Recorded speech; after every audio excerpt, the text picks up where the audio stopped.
അട്ടപ്പാടിയിലെ മധുവിനെ ഓർക്കുന്നില്ലേ? മലയാളികളുടെ മനസ്സിലെ നീറുന്ന നൊമ്പരമാണ് ആ ചെറുപ്പക്കാരൻ. മോഷ്ടക്കുറ്റം ആരോപിച്ചാണ് മനസ്സാക്ഷിയില്ലാത്ത ഒരു കൂട്ടം ആളുകൾ മധുവിനെ കൊന്നില്ലാതാക്കിയത്.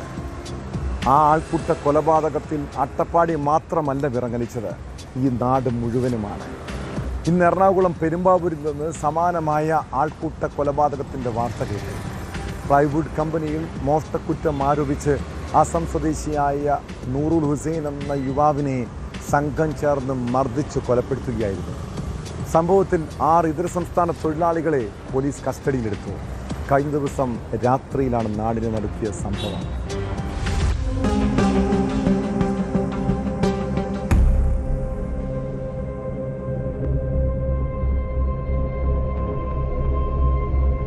അസം സ്വദേശികളായ അലാവുദ്ദീൻ, മിനാറുൾ, സാക്കിർ ഹുസൈൻ, ഹബീസുദ്ദീൻ, ഹസൻ അലി, മുസമ്മിൽ എന്നിവരാണ് പോലീസ് കസ്റ്റഡിയിലുള്ളത്. കഴിഞ്ഞ ദിവസം രാത്രിയിലായിരുന്നു സംഭവം. പെരുമ്പാവൂരിലെ പ്ലൈവുഡ് കമ്പനിയിൽ ജോലി ചെയ്യുന്ന തൊഴിലാളികൾ താമസിക്കുന്ന മുറിയിൽ കയറി മൊബൈൽ മോഷ്ടിക്കാൻ ശ്രമിക്കുന്നതിനിടെ യുവാവിനെ പിടികൂടുകയും തുടർന്ന് ക്രൂരമായി മർദ്ദിക്കുകയും ചെയ്തുവെന്നാണ് ലഭിക്കുന്ന വിവരം. ഈ മർദ്ദനത്തിനിടയിലാണ് യുവാവ് മരിച്ചത്.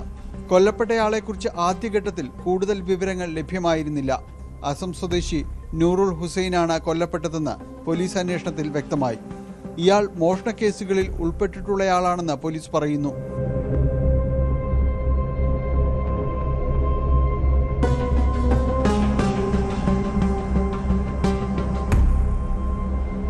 പ്ലൈവുഡ് കമ്പനിയിലെ കോർ ഉപയോഗിച്ചാണ് ഇയാളെ മർദ്ദിച്ചതെന്ന് പോലീസ് പറയുന്നു. മുഖത്തും വയറിലും ഗുരുതരമായി പരിക്കേറ്റിട്ടുണ്ട്. സംഭവവുമായി ബന്ധപ്പെട്ട പ്രതികളെ അവരുടെ ജോലി സ്ഥലത്തിന് സമീപത്തു നിന്നാണ് പോലീസ് കസ്റ്റഡിയിലെടുത്തത്. ഇവരെ ചോദ്യം ചെയ്യുന്നത് തുടരുകയാണ്. മൃതദേഹം പെരുമ്പാവൂരിലെ സ്വകാര്യ ആശുപത്രി മോർച്ചറിയിൽ സൂക്ഷിച്ചിരിക്കുകയാണ്. പെരുമ്പാവൂരിൽ ഇതര സംസ്ഥാന തൊഴിലാളികൾക്കിടയിൽ ലഹരി ഉപയോഗവും കുറ്റകൃത്യങ്ങളും വ്യാപകമാകുന്നതായി നേരത്തെയും പരാതികൾ ഉയർന്നിരുന്നു. ഇതിന്റെ അടിസ്ഥാനത്തിൽ പോലീസ് പരിശോധനകൾ നടത്തിവരുന്നതിനിടയിലാണ് നാടിനെ നടുക്കിയ ആൾക്കൂട്ടക്കൊല ഉണ്ടായിരിക്കുന്നത്.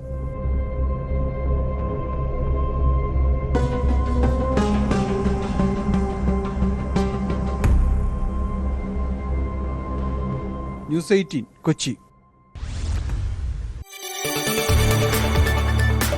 കൂടുതൽ വാർത്തകൾക്ക് news 18 Keralam YouTube channel subscribe ചെയ്യുക.